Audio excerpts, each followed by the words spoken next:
como efetivamente trabalhar com uma apuração de PIS/COFINS, iniciar o trabalho do dia a dia da empresa sem conhecer uma das principais informações do nosso sistema tributário, a Constituição Federal.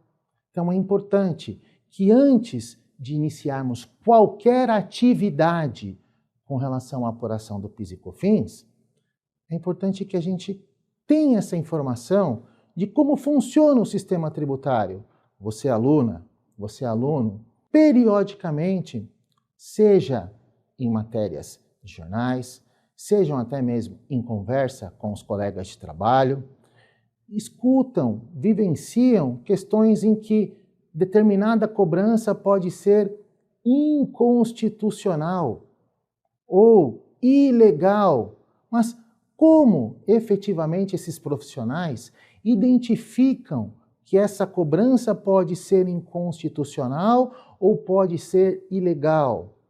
O Sistema Tributário Nacional, ele possui uma espinha dorsal na qual todo e qualquer tributo deve obedecer. Então, se vocês forem lá no artigo 145 da Constituição Federal e seguintes, vocês vão identificar que existem uma série de disposições envolvendo a implementação do sistema tributário brasileiro. E isso parte da principal norma prevista do nosso sistema brasileiro, que é a Constituição Federal, promulgada lá em 1988 e que tivemos, como eu disse há pouco, uma grande modificação no final do ano de 2023 com a aprovação da reforma tributária. Mas os pontos que eu vou trazer aqui para você são pontos que efetivamente são conceitos que são aplicáveis ao sistema tributário. Então, como é que a União pode exigir tributos? Qual que é a competência que o Estado possui para efetivamente implementar a sua cobrança? Qual é a base que o município pode utilizar para instituir o tributo? Onde você, aluno, você, aluna, vai identificar essa disposição? É na Constituição Federal. Então vocês vão verificar que lá no artigo 155 trata dos tributos de natureza dos estados. No artigo 153, dos tributos de competência da União, e nos quais nós aqui iremos falar hoje sobre o PIS/COFINS. E em outros artigos que tratam dos tributos municipais, das regras, mas, professor, de que forma que eu aplico isso no dia a dia? Então nós temos lá a Constituição Federal como norma pátria, primária, em que qualquer legislação deve observar a Constituição.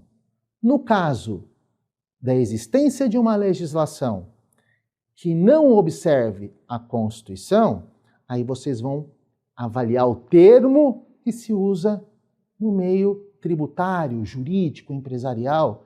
Estaremos diante de uma inconstitucionalidade.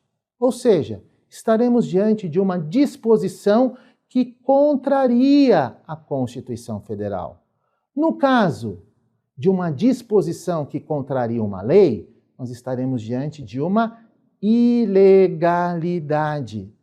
Em outras palavras, alguma norma está contrariando aquilo que a lei instituiu.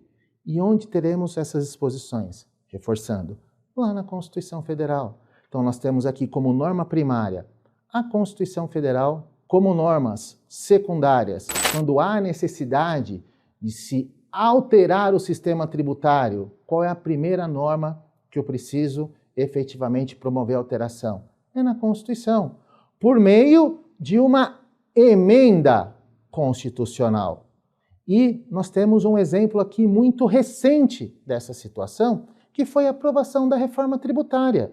Ou seja, no sistema tributário atual, nós temos aqui os tributos sobre o consumo, ICMS, IPI, ISS, PIS e COFINS. Com a aprovação da reforma tributária, passaremos então a ter a CBS, o IBS e o imposto seletivo. Mas, para que essas mudanças fossem possíveis, obrigatoriamente teve que se aprovar uma proposta de emenda à Constituição, a PEC número 132. Então, antes de qualquer instituição de um novo tributo, ele precisa estar previsto lá na Constituição Federal. Por isso que, na hierarquia das normas, a segunda norma mais importante dentro do sistema tributário nacional é a emenda constitucional, com, por exemplo, a aprovação da reforma tributária. Então, só podem ser exigidos os novos tributos pelos estados, União e municípios, se a Constituição assim o prever. E isso foi aprovado por meio da emenda constitucional.